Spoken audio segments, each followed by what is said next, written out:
Hi guys. So like I said earlier, I'm going to talk about metabolic acidosis now.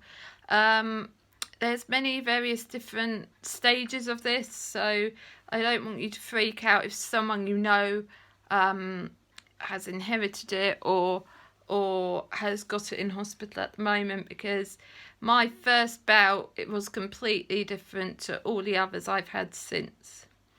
So my first bout was, obviously we never heard of this before, and I'd got a sick bug, just picked up a normal sick bug, and unfortunately it turned really, really serious. What we thought was a normal sick bug was actually the start of metabolic acidosis,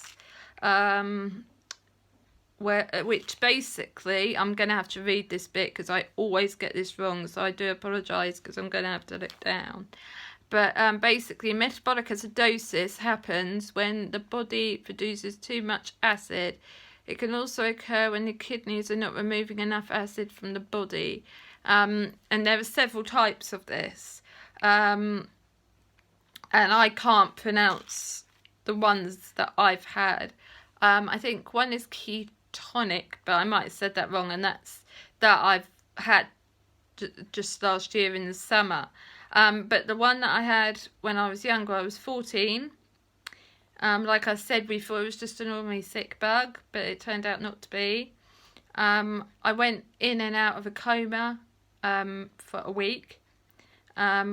And I remember things like I was on PQ, which is the paediatric intensive care unit,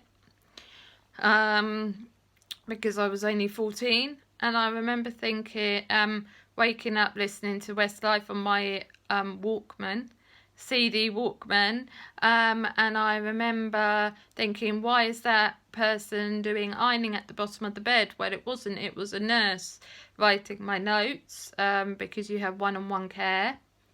And then I moved on to D2, which is the children's unit, and all was going well. I had a PICC line in, but that was going to be coming out. I'd had the gastric tube taken out. I'd had the other cannula taken out.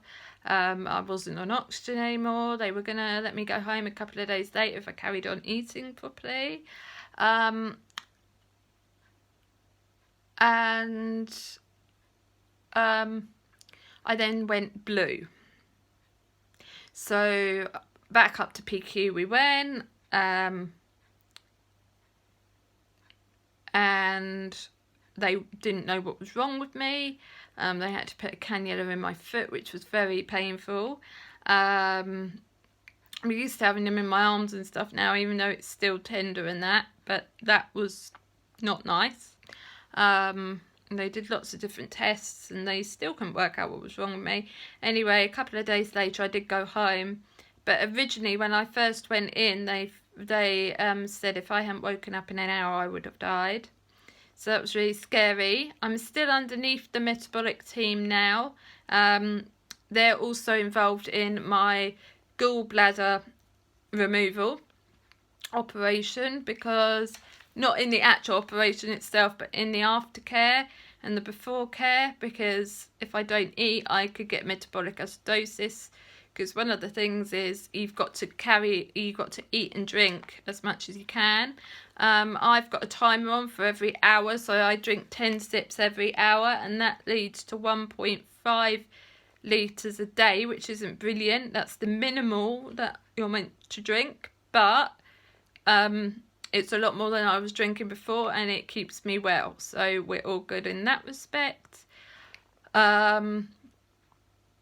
So yeah, if I'm sick more than 3 times in 3 hours, I've got to go to A&E, and they'll keep me in and get me better and all that stuff. So yeah, that's metabolic acidosis. But like I say, there are several different variations of it, and people react to it all differently. So don't worry if someone's got it that you know in hospital, because I'm sure they will be absolutely fine.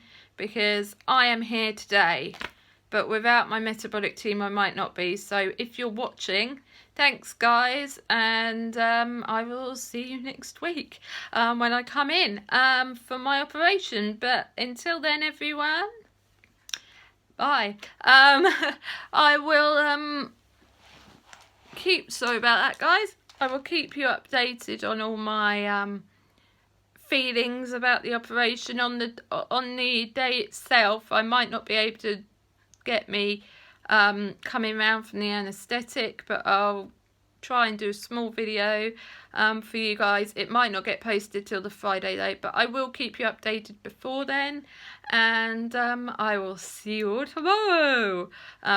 Yeah, nutty me. So see you all tomorrow, and have a good rest of your day. Bye!